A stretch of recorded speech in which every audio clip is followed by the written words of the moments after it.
Okay, I'm going to go ahead and we are going to record where you will click for your verifying your final grades for quarter 2 and for S1. So when you're in your Power Teacher, make sure you're on the class that you are going to record the information in.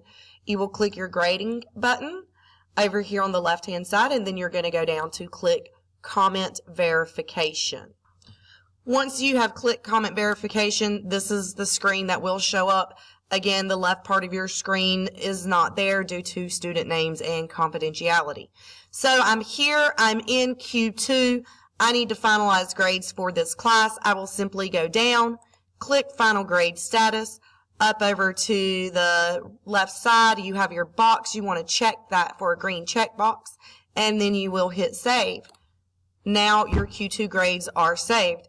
If you need to enter comments, you will simply double click here to enter comments for that student. Once you click on that, your comment box will appear, and you can simply enter comments that way, just like we did for Q1. You have to enter comments on Q2 screen.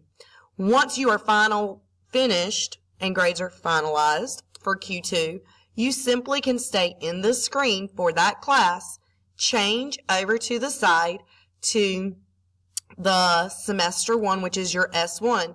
When you click S1, you see a final grade status button at the bottom as well, and you will simply go over, check your green box, hit save, and it is complete.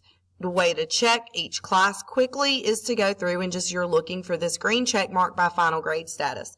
That means that your final grades are complete.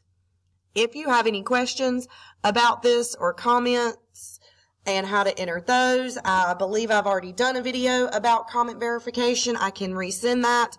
Just shoot me an email or give me a call here in my room if you have any questions. Thanks.